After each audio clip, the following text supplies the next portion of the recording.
네, 오늘은 교재 46쪽 부대사의 개송을 같이 읽어보도록 하겠습니다.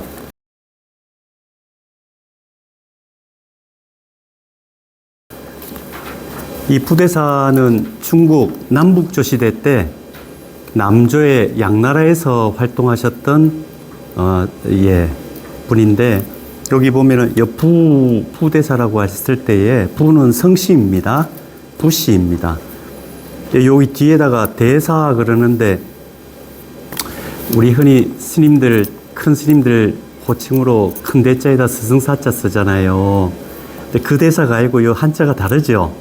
요 대사는 선비사자를 씁니다.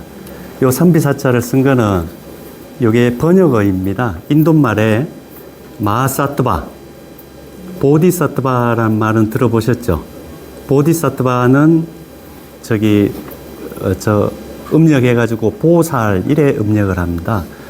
근데 마하사트바는 마하살로 음력하기도 하고, 왜 보살, 마하살, 절에 가서 연불할 때 들어보시면은 보살, 마하살 이런 단어 들어보셨을 겁니다. 그 마하살, 마하사트바를 의역하게 되면 요 대사, 요렇게 번역을 합니다. 요 말은 뭔가 스님이 아니시란 얘기입니다. 예, 제가자입니다. 예, 제가자입니다. 이게 이제 후대에 와가지고는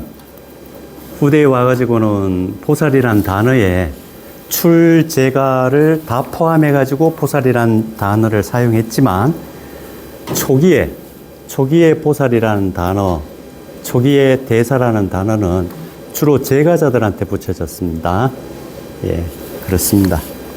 그래서 그 절에 가면은 탱화, 부처님 모신 뒤에 이렇게 그림 그려놨죠. 거기 보면 부처님 주위로 부처님 제자들이 많이 계신데, 어떤 분은 머리를 깎고 계시고 어떤 분은 머리가 이렇게 치렁치렁한 분들 계시죠. 그분들이 보살입니다. 예, 그러니까 초기에는 제가자를 제가자 중에서 아주 이제 수행이 높으신 분, 덕망이 높으신 분, 도덕이 높으신 분을 보살, 마하살이를 칭했습니다.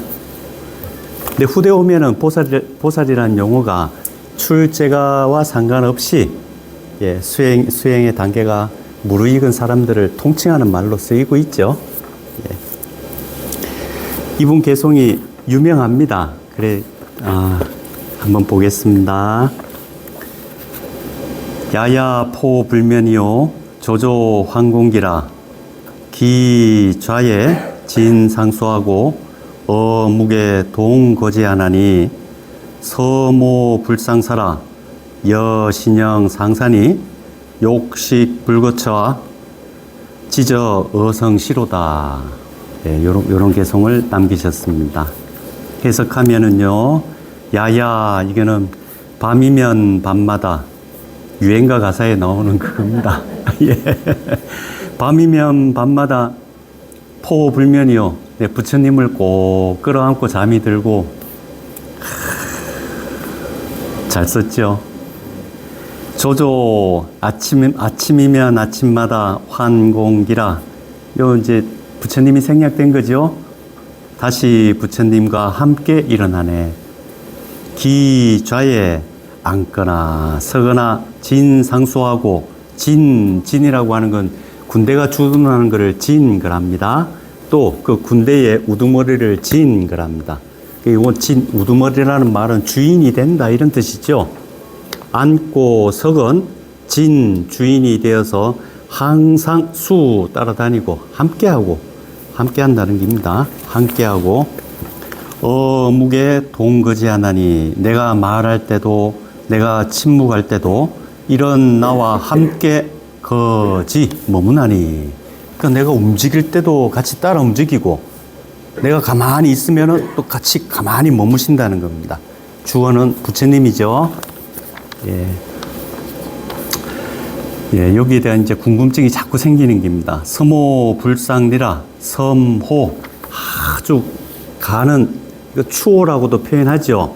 섬호, 추호. 동물들이 겨울 다가오면은 그 솜털이 난답니다. 그걸 추호 그러죠. 그 털이 아주 간다랗잖아요. 그래서 섬호라 그럽니다. 아주 약간도 조금도 불상니라 서로 떨어지지 않음이라. 그 비유하자면 무엇과 같은가?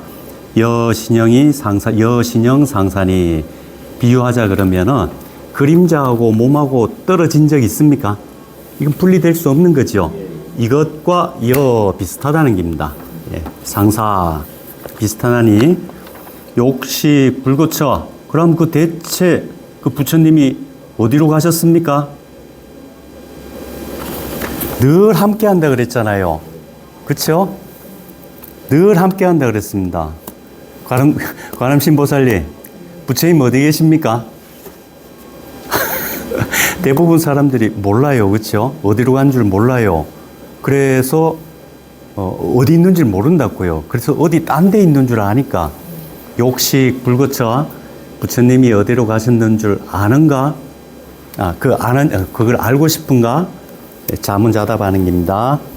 지저 어성신이라 부처님 하고 부르면 이게 말이죠. 그렇죠? 성이라고 하는 것은 요게 소리라는 뜻도 있지만 문성 들린다 또는 대답한다 이런 의미입니다. 의미도 있습니다. 묻고 대답하는 바로 이거니라. 말하는 소리 이대로니라 라고 풀어도 되지만 말하고 묻고 대답하는 바로 이것이니라. 이것일 뿐이다. 여기 있다는 거죠. 예, 이게 다 그러니까 부처님이라고 하는 거를 이 앞쪽에 다른 선사들 표현에 의하면 이걸 성품 성자로 바꿔도 됩니다. 성품이 뭡니까? 본질이 뭡니까? 라고 물으면은 지금 이대로 드러나고 있다는 얘기죠. 그쵸? 한 번도 어디로 도망간 적 없다는 겁니다. 몸이 어디에 있습니까? 그림자 있으면 몸은 단 한 번도 없었던 적이 없는 겁니다. 맞죠? 안 찾아도 된다는 겁니다. 앞에 그림자 보인다면 그 몸 어디 간 거 아니니까 안 찾아도 되지요. 예, 그 얘기입니다. 그래, 요 쌍님 이제 부대사에 대한 기록들이 여러 군데에 나옵니다. 경덕 전등록, 대표적인 게 경덕 전등록, 오등회원 이런 데 쌍님 부대사에 대한 기록이 나오고 이 외에도 다양한 전적에서 쌍님 부대사에 대해서 거론하고 있습니다. 근데 요 교재에서는 거사 분등록에 기록된 바를 제가 발췌를 했습니다. 한번 읽어보겠습니다.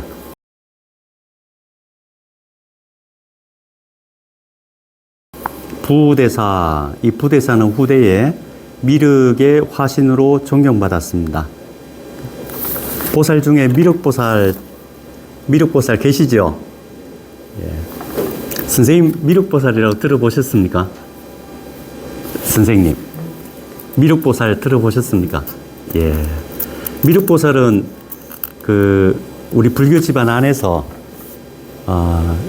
우리 지금 사바세계 우리가 지금 배우고 있는 불교 그러잖아요. 부처님의 가르침 그러잖아요. 그럼 그 부처님 중에서도 현재 우리가 배우고 있는 이 가르침은 수많은 부처님들 가운데서 석가모니 부처님의 가르침입니다. 예. 그래, 우리 불교 이제 후대 특히 대승에 와서 자주 얘기되는 건데 초기에서도 뭐 약간은 언급이 됩니다. 내가 죽고 나서 한참 세월이 흐른 뒤에 이 세상에 미륵 부처님이 출현해서 다시 이 사바세계를 교화할 것이다 라고 예언을 했습니다. 그 미륵이 마이트레야, 인도말로 하면 마이트레야입니다. 마이트레야. 마리아하고도 비슷하죠? 발음이요? 예? 그거는 생전에 부처님 살아계실 때에 아일다라는 비구에게 예언을 한 겁니다. 수기를 한 겁니다. 네가 한참 세월이 흐른 뒤에 부처님이 되는데 그때 이름을 마이트레야라고 하리라. 마이트레야하고 마리아라는 단어하고 좀 비슷한 느낌 안 드십니까? 예. 이 마이트레야가 무슨 뜻인가 하면은 자비로우신 분 이런 뜻입니다. 자비로우신 분. 그래서 한문으로는 자씨, 뜻으로 번역하면 자씨 이래 번역하는 겁니다.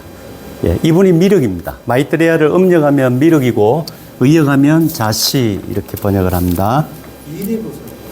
그렇죠. 미래의 보살이죠.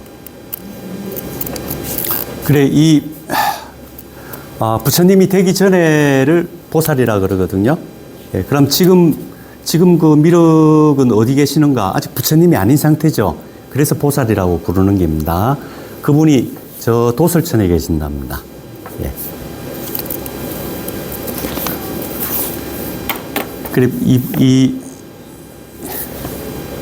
부대사가 미륵보살의 화신으로 존경을 받았습니다. 예. 아래쪽 보겠습니다. 부대사의 휘는 흡이요. 휘는 이름이죠. 예. 의요인이라, 이건 지명입니다. 의요 사람이다. 의요 출신이다.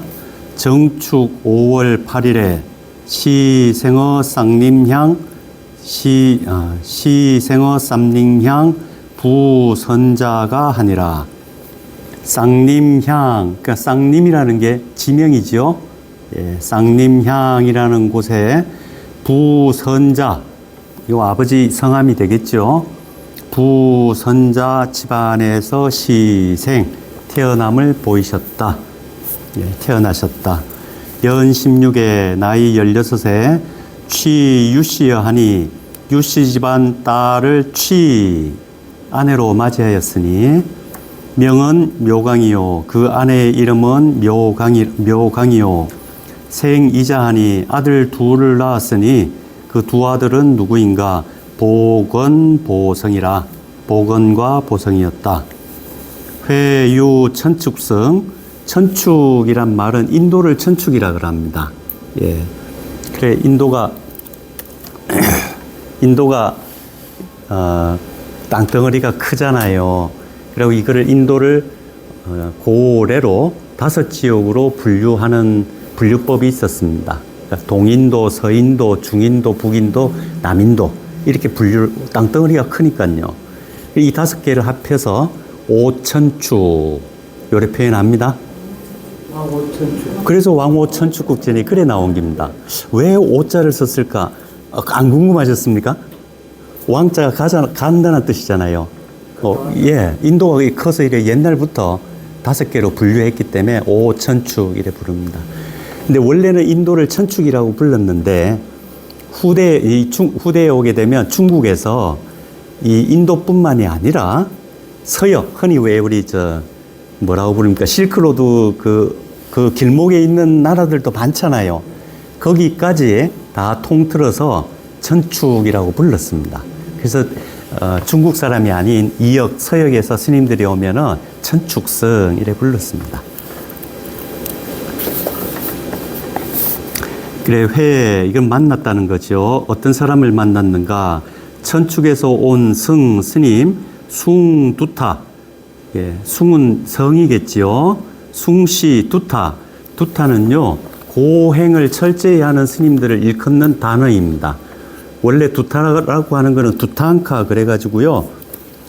우리의 불교가 아주 쉽게 대표적인 걸 들라 그러면은 욕심을 버리는 종교입니다.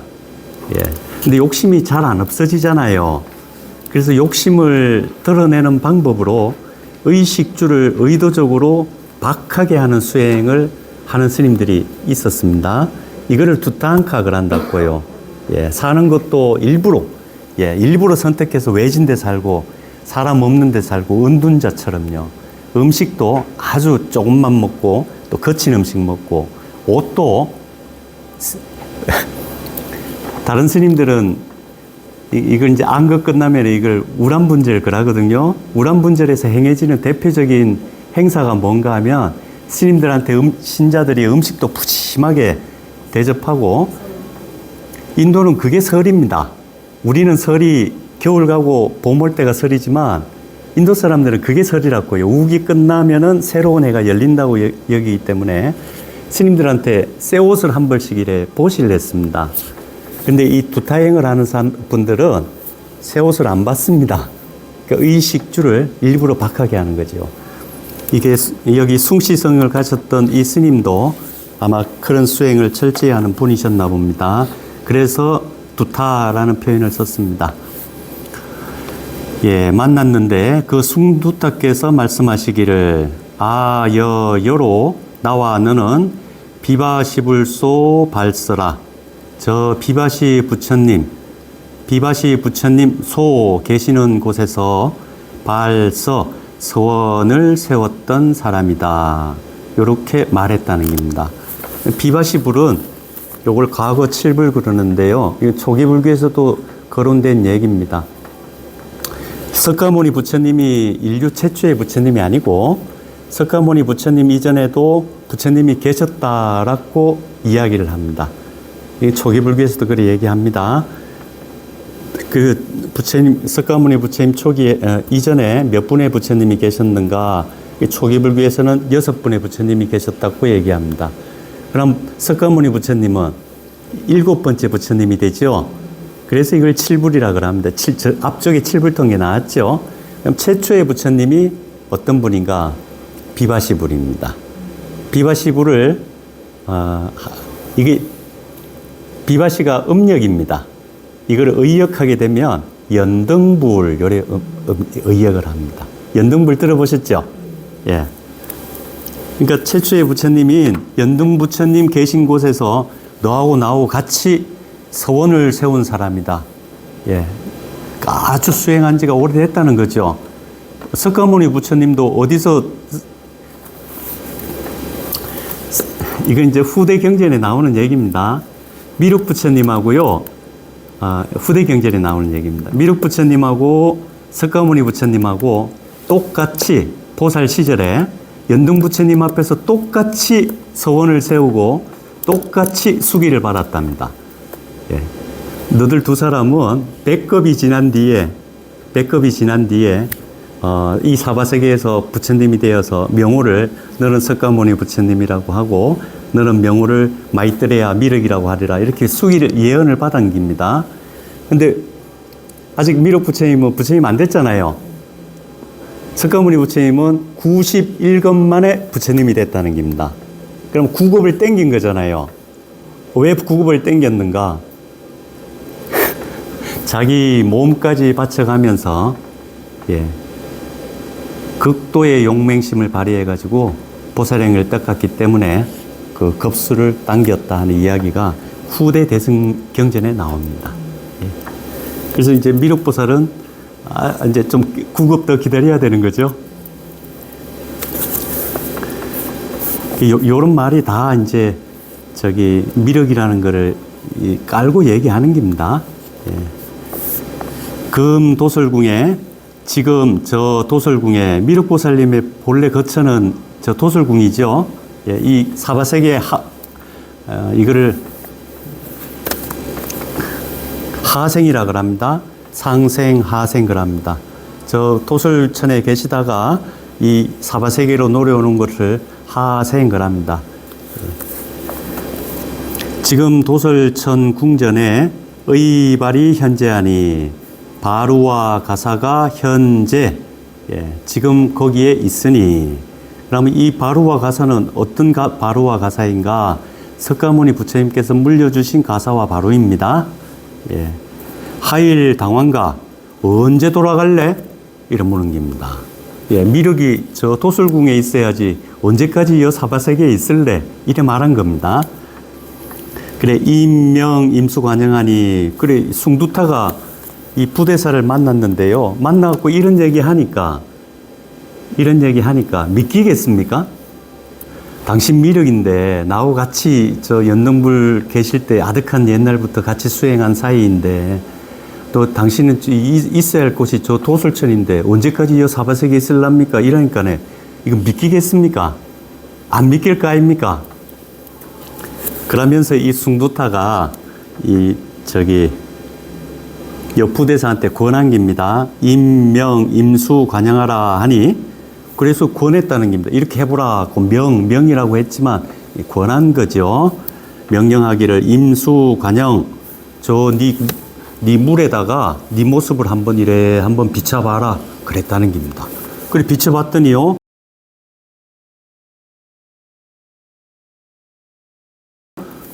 여기서는 주어가 부대사가 됩니다. 부대사가 원광보게라.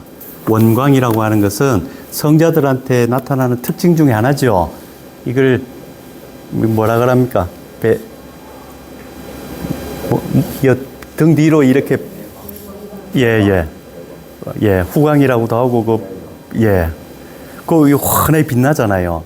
그리고 보게라고 하는 것은 이제 이거 성자들이 지니는 물품 중에 하나인데 세상 사람들이 그 존경의 의미로 인도 같은 데는 덥잖아요. 일산을 계획을 합니다. 근데 그 아름답게 보배로 치장했다 그래서 그걸 보게 이렇게 표현합니다.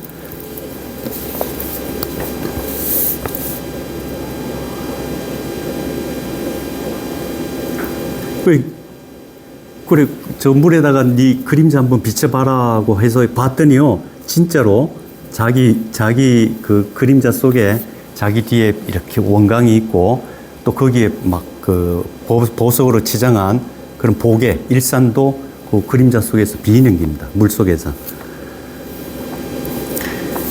그랬더니요, 대사가 소위지왈. 그랬더니 이 대사가요, 보통 사람이면은 일이 안 할 낀데 이 부대사가 보통 분이 아니죠. 대사가 웃으면서 그에게 말하기를, 지는 대명사로 쓰였습니다. 노배지소에 다 둔철이요 양의 지문에 족병인이라 도생이 위급인데 하사 피라코와 이렇게 대답을 했다는 겁니다. 노배, 이거는 노배는 이거 대장간입니다. 대장간에 가면 불 떼 가지고 이렇게 노화로가 있죠. 그리고 배는 거다 바람 집어넣는 그 화력 높이려면 그 풀무, 그 노배 그럽니다. 이게 대장간을 의미합니다. 대장간에는 뭐가 많은가? 이거 철 만들려면 철광석 녹여가지고 철을 만들어내잖아요. 그러니까 그 철광석을 중생에다 비유하고 그 철광석을 재련해가지고 생산된 좋은 품질의 쇠, 그걸 갖다가 성자 이래 얘기한다고요. 그러니까 지금 중생들이 넘쳐난다를 요래 비유로 표현한 겁니다. 노배지수에 다 둔철이요 양의 지문에 족병인이라. 그 성인들이 이 세상에 온 까닭은 무엇인가? 고통받는 중생들을 구제하려고 온 거잖아요. 고통받는 중생들을 비유컨대 병인, 환자에다 비유하고 성자들을 양이 아주 훌륭한 의사에다가 비유한 겁니다. 그 양이가 지금 이 머물고 있는 그 집 앞에 족병인, 족이라고 하는 건 꽉 찼다는 겁니다. 충족. 꽉 찼다는 겁니다. 이거 해야 될 일이 많다는 의미죠. 성인이 있어야 될 곳은 어디입니까? 예수님도 늘 아픈 사람들 곁에 계셨던 분이 예수님이라고 들었습니다. 불교에서도 마찬가지입니다. 성자들이 있어야 될 곳은 번뇌하는 사람 틈이지 혼자 그거 아니라는 얘기입니다. 그 얘기를 하는 겁니다. 도생이 위급인데 중생을 구제하는 이 일이 이렇게 급한데 하사 피라코와, 어찌 저 피는 도솔천의 대명사지요. 저 세계의 도솔천의 즐거움을 하사 생각하리요. 생각 중에서도 이거 그리워하는 거죠. 어찌 그리워하리요 했더니 숭두타가 숭이 지 송산정활, 이 송산이라는 산 이름입니다. 송산 꼭대기를 가리키면서 차가 서이로다.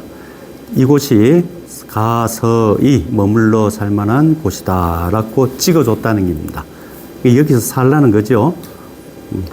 대사가 그래서 그곳에서요, 부대사가 궁경이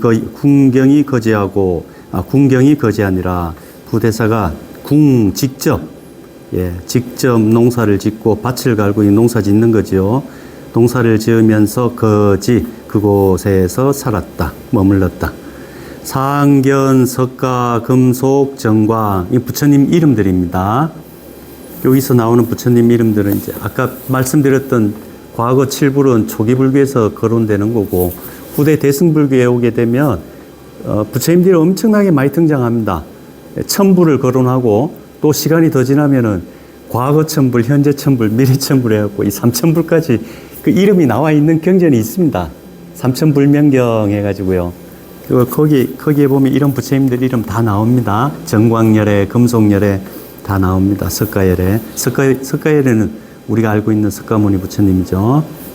삼열애가 방광하며, 한 번은요, 이런 걸 경험했다는 겁니다. 석가모니 부처님하고, 정광 부처님하고, 금속 부처님하고, 세 열애께서 방광섭 기체,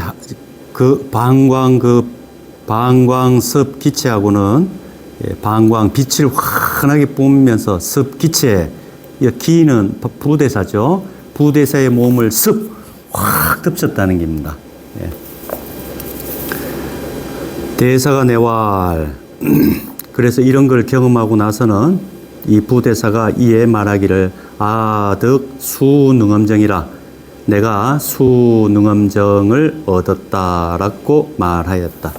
예, 수능엄은요, 수능엄정, 정이라는 말은 선정이라는 선정이란 뜻이잖아요.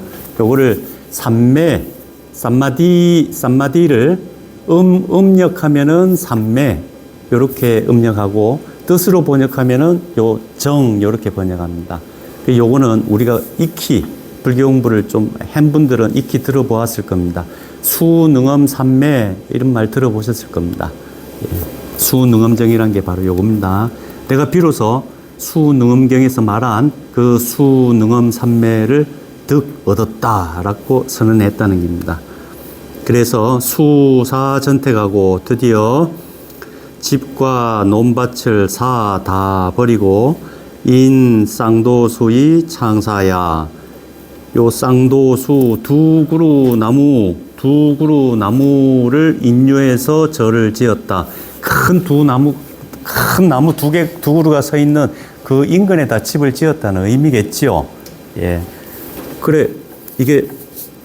그래서 쌍림사라고 했다는 겁니다. 그럼 이 쌍림이 우리 이 부대사가 사용하기 전에도 이미 불교의 그 경론에서 이거 다 나오는, 전적에서 다 나오는 단어이죠. 왜 쌍림 열반상 혹시 들어보셨습니까? 부처님께서 어디서 돌아가셨는가? 쌍림에서 돌아가셨다 이라거든요. 그럼 쌍림이라는 게 뭐 여러 가지로 해석되기도 하는데, 그 두 그루 사라나무 사이에서, 그러니까 그 사라나무가 이제 사라나무 숲인데요. 유난히 큰 사라나무가 두 그루 있었겠죠. 그렇죠? 그 사이에서 열반하셨다. 그래서 이거를 쌍수, 쌍림 이렇게 표현을 합니다. 예, 부처님 열반처를 상징하는 겁니다.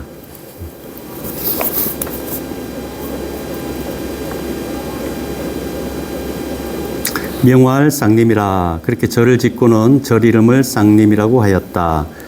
일상영장하고, 낮에는, 여기서 일은 낮이라는 의미로 쓰여 있습니다. 왜냐하면 그 뒤에 야자하고 상대해서 쓰였거든요. 주야. 일상영작하고, 낮에는 영작, 일을 하고, 야적 행동하니라. 밤이 되면은 도를 닦았다, 수행하였다.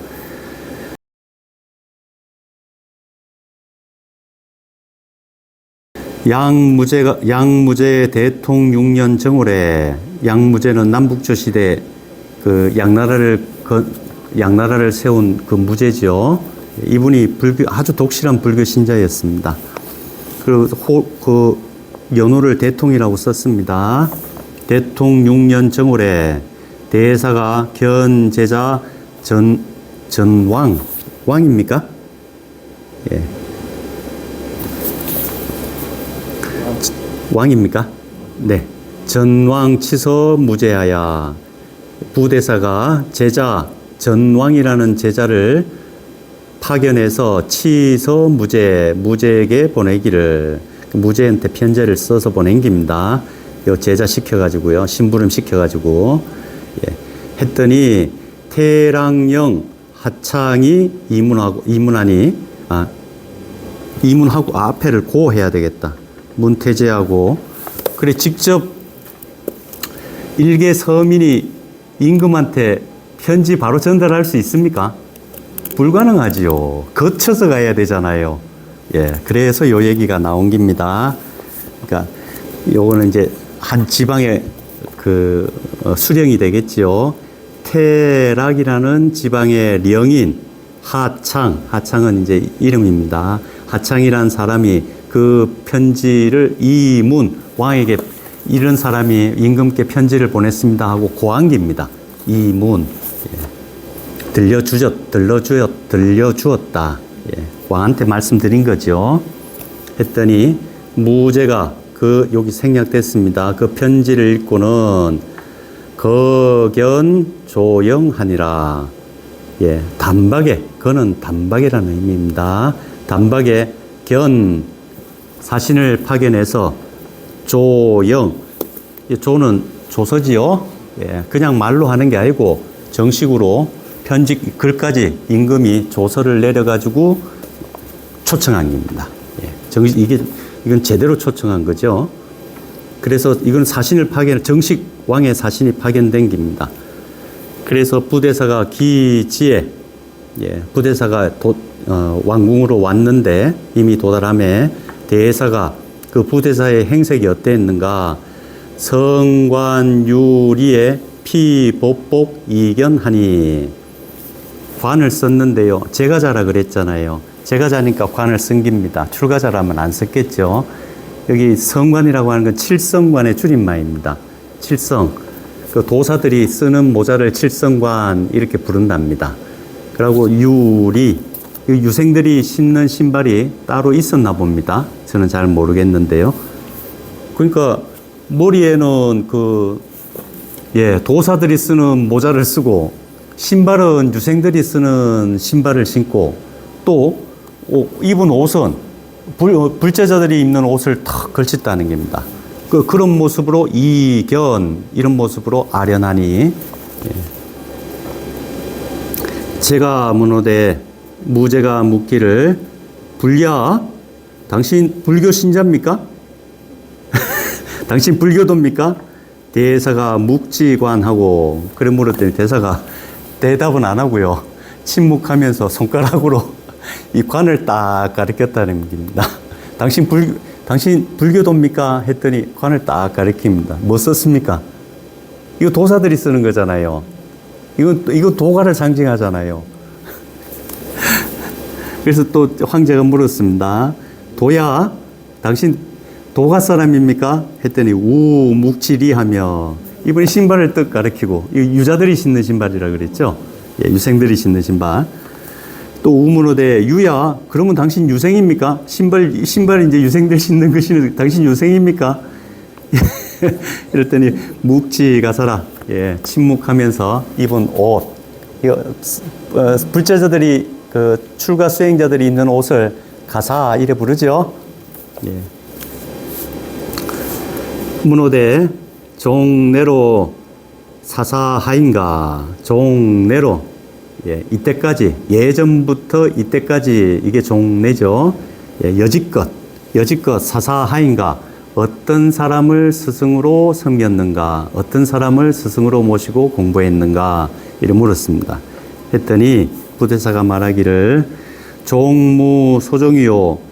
종이라고 하는 게 언제부터 지금까지잖아요. 종내가 언제부터 지금까지 했을 때 언제부터라고 하자니 종무소종이요. 언제부터라고 할 만한 게 없고 예. 이제까지 그러니까 레무소련이다. 예. 지금까지 여태라고 했지만 지금까지라고 할 때 여태라고 할 만한 게 없습니다. 이래 얘기한 겁니다.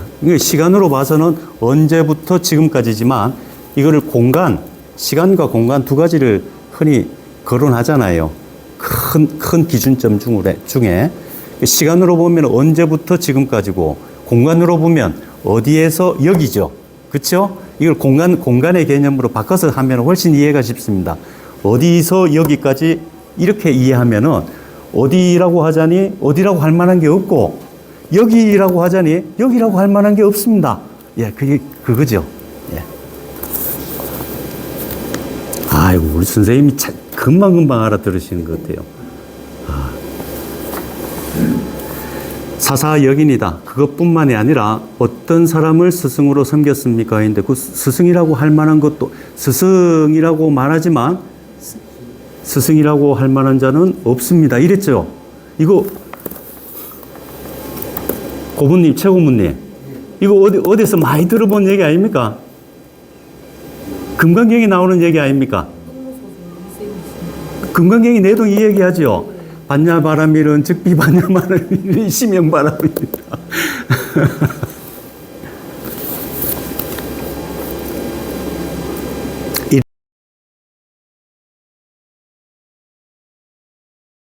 일일에 어느 날 무제가 수광전에 임금이 그 정전이 되겠죠.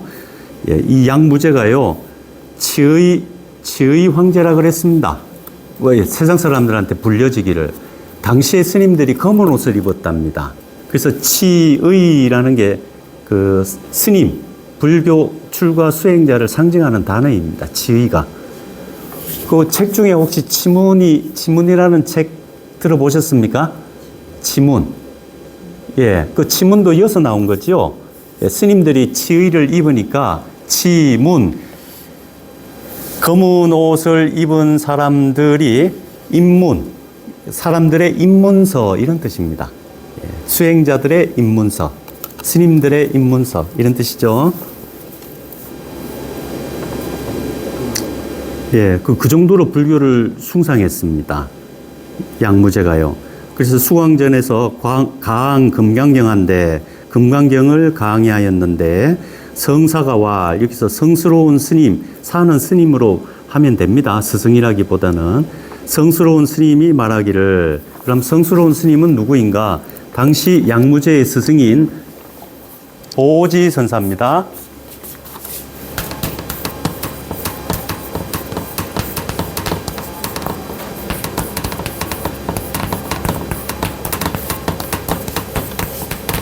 예, 이지자 쓰기도 하고 이지자 쓰기도 하고 그렇습니다. 보지선사입니다. 그런데 이거를 줄여가지고 중국 스님들은 줄여 쓰는 거 좋아한다 그랬잖아요. 보자 떼고 지공, 공경 아주 황제가 대접을 많이 했기 때문에 공경 대부분에 이거 그 왕족 취급한 거죠.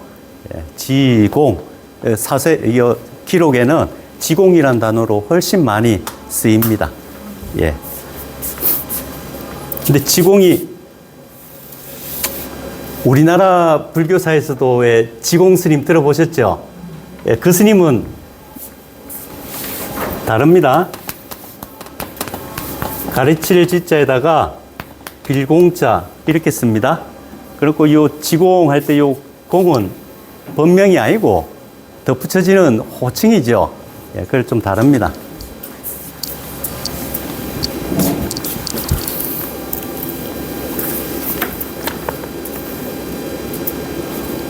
그래, 양무제가 대전에서요, 신하들 모아놔놓고 경전 강의 안깁니다. 예. 아주 독실한 불교 신자였습니다. 예. 그랬더니 이제 보지 스님이 옆에 계시다가 말하기를 대사능이라 황제한테 이렇게 권유 안깁니다. 이 강의, 대사는 부대사겠죠. 부대사가 능히 이 경전을, 황제보다 훨씬 잘할 수 있습니다. 능인이다 하고 권한깁니다. 그러면 이 말은 뭔가, 부대사한테 강의를 한번 부탁해 보십시오. 이렇게 청한기죠. 했더니 제가 즉 청대사라. 그래서 무제가 부대사한테 청하였다. 그랬더니 대사가 제 승자의 제는 겨우제 그럽니다. 겨우, 이거는 막 하자마자, 막이라는 말, 뭐뭐 하자마자, 예, 요런 뜻입니다. 승좌, 이 좌는 법자지요. 법자의 승 오르자마자, 이척 휘한 일하하고, 이척, 그 역사 드라마 같은 데 보면은, 왜 임금일에 있으면은 신하들 탁 들고 안 있습니까? 예, 들고 있죠. 예, 여기 한 척이랍니다. 그래서 척 그럽니다. 그리고 그 옛날에는 부대사도 신하처럼 그랬겠죠. 척을 들고 있는 겁니다. 이건 뭐 놓고 댕기고 그런 게 아니고 그 대전에 반드시 들고 댕겨야 되잖아요. 그래서 그 강설하는 자리에 올라갔는데 이거 들고 올라갔는데 이걸 휘둘러서 그 법상이 있을 거 아닙니까? 그걸 한번 탁 내리쳤다는 겁니다. 예. 이척 휘안 일라하고 한번 내리치고는 편화자하니 바로 내려왔다는 겁니다. 예. 예. 황제가 금강경 강의를 하는데 보지스님이 쌍림 부대사가 이 강의 엄청나게 황제보다 훨씬 당신보다 잘할 수 있습니다 하고 권유해서 예, 법자에 올려놨는데요. 탁 올라가더니 한번 딱 치고 바로 내려왔다는 겁니다. 편하자니 제가 악연이라 경악했다는 겁니다. 놀래도 그냥 놀란 게 아닙니다. 입이 떡 벌어지도록 놀랬다는 겁니다. 악연이라. 그랬더니 성사가 왈 옆에 있던 보지스님이 말씀하시기를 회마 아시겠습니까? 제가 왈 부래라 모르겠습니다. 했더니 성사가 왈 대사 강의 경인이다. 부대사께서 강의를 끝내셨습니다. 그랬다.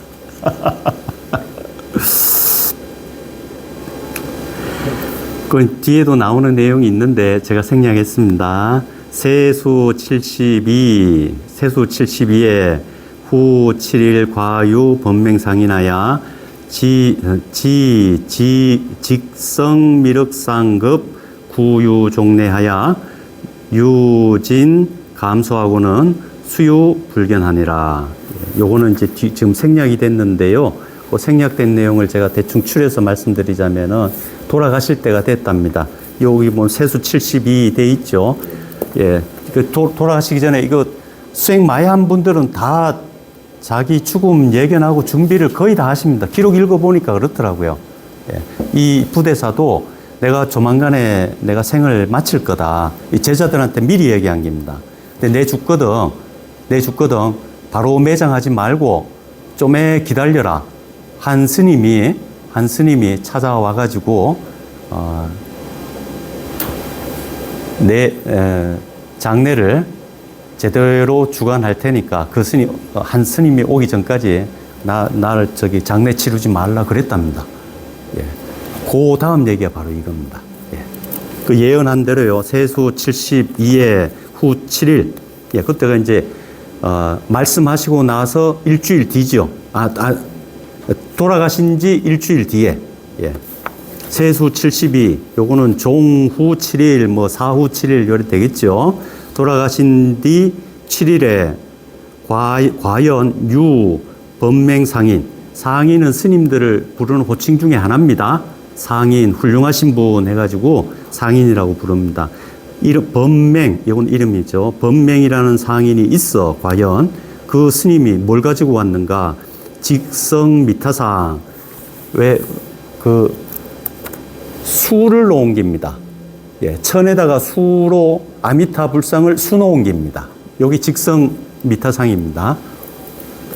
그걸 들고 오고 또 구유 종래하야 종에 보면 유가 전유자죠. 우리 종에 보면은 요래 뽕 튀어나온 거 아니 있습니까? 이걸 종유 그럽니다. 그 젖꼭지처럼 요래 톡 튀어나왔잖아요. 예.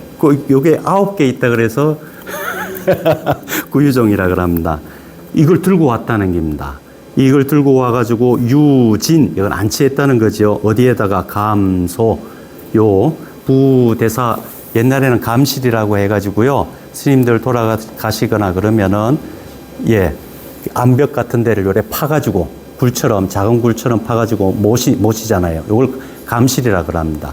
거기에다가 아미타상하고, 요 종을 안치했다는 겁니다. 유진. 그리고는 안치하고 나서는요, 수유 불견이라 잠깐 사이에 어디로 갔는지 보이지 않았다. 사라졌다. 예. 대사가, 이 쌍님 부대사가 심왕명에서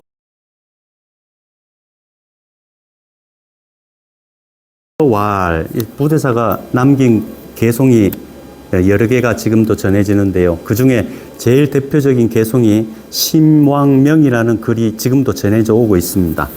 그 심왕명의 첫 구절이 어떻게 시작하는가?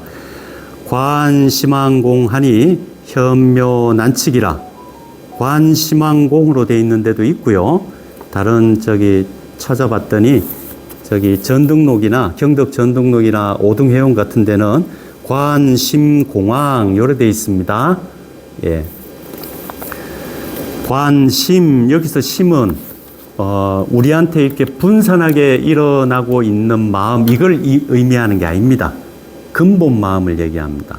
근본 마음이 마치 주인과 같은 자리에서 이렇게 하인들을 부리듯이 모든 것을 주관하고 있다. 그래서 이걸 심왕 그럽니다. 예.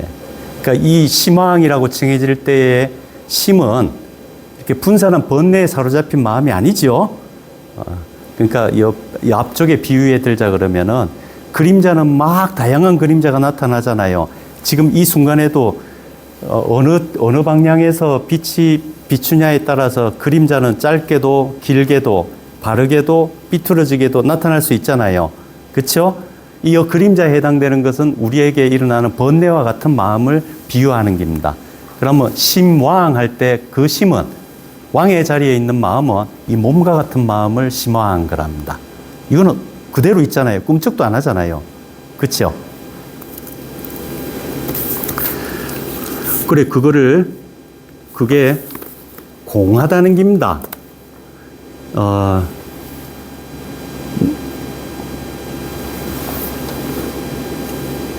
공하다는 말은요, 규정 지을 수 없다라는 말입니다. 이거다라고 특정할 수 없습니다. 성질도, 모양도, 모양도, 성질도 규정할 수 없습니다. 그래서 공열에 표현합니다. 자, 그림자가 이렇게 깁니다. 그림자가 이렇게 기면은 저 그림자의 바탕이 된 것, 이거는 저 그림자처럼, 그림자의 세계처럼 길다, 짧다, 바르다, 삐뚤어졌다, 이런 말이 적용될 수 없다는 것을 공이라고 표현을 합니다.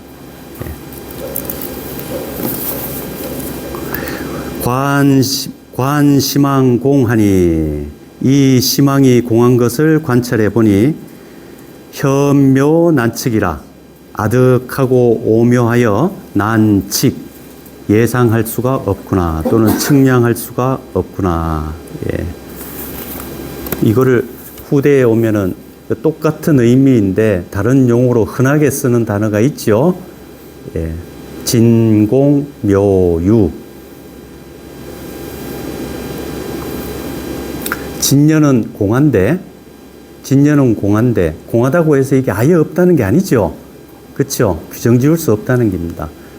그 무엇으로도 규정할 수 없는 그것이 다양한 인연 따라서 온갖 형상과 특징을 나타내기 때문에 오묘하다고 표현을 합니다. 이건 묘유를 합니다. 현묘난측이라. 또 이제 부대사가 남긴 말씀이 요거 말고도 많은데요. 남겨진 개송 중에 유명한 개송 제가 2개를 뽑아봤습니다. 하나는 유물선천제하니 무형본정유라. 능히 만상주하고 불축사시조하니라. 이런 개송이 있습니다. 유물, 하무득통선사 그 원각경 소에 보면은 여기 한 물건이 있으니, 이런 말 혹시 들어보신 적 있으십니까? 불가에서 이런 말 많이 쓰죠? 스님, 선사들 법화하실 때 여기 한 물건이 있는데, 요게 다 요 부대사의 표현에서 다 나온 겁니다. 유물, 여기 한 물건이 있는데, 선천지, 이 하늘과 땅, 건곤이 생기기 이전부터 있었다는 겁니다. 무형 본정료하고 이거는 형태도 없고 이런 형태라고 규정 지을 수 없고 본 종료라 본래 정료라고 하는 건 고요하다는 거죠. 어떤 특성도 여기에서는 찾을 수 없다는 겁니다. 예. 하지만 그렇다고 해서 이런 걸 이제 공에 떨어진다 하는 걸 단공을합니다. 이렇게 텅 비어서 없기만 한 건가? 그렇지가 않다는 겁니다. 이 텅 빈 자리가, 텅 빈 성품 자리가 능이 만상주하야, 능이 만상, 삼라만상의 주인 노릇을 해서 주인 노릇을 하고 그러면서 주인 노릇을 하면서 따라서 변하는가? 만상 따라서 변하는가? 불축 사시존이라. 이 봄, 여름, 가을, 겨울 따라서 이 조에는 조 시든다는 뜻만 있는 게 아니고 성장한다는 게 앞에 생략되어 있는 거죠. 그렇죠? 늘고 주는 일이 없다. 불어나고 시드는 법이 없다. 그 앞에 거는 생략된 겁니다. 봄, 여름, 가을, 겨울 따라서 늘어나는 것도 없고 시드는 법도 없느니라. 이런 개성이 있습니다. 또 이 부대사가 남긴 개성 중에 유명한 개성이요. 공수에 파 서두하고 빈 손에 호미 하나 들고 보행에 기수하니 걸어 다니면서 물소를 타니 인종 교상가에 사람이 저 다리 위를 건너오는데 교류하고 수분류로다. 다리가 둥둥 떠내려가고 물은 흐르지 않는구나. 이렇게 개성이 있습니다. 이해되십니까? 우리가 알고 있는 바하고 일치되십니까? 이상하지요? 예, 그래서 이 개성이 후대 중국 선종에서 자주 거론된 화두입니다. 예, 한번 참고해 보십시오. 왜 이런 말을 했을까? 성자라고 만인에게 칭송받은 분이 헛소리 하셨을 리는 없다고요. 괜히 장난 삼아서 이래 말씀하실 리도 없다고요. 그렇죠? 네, 한번 참고해 보는 것도 괜찮을 것 같습니다. 쉬었다 하겠습니다.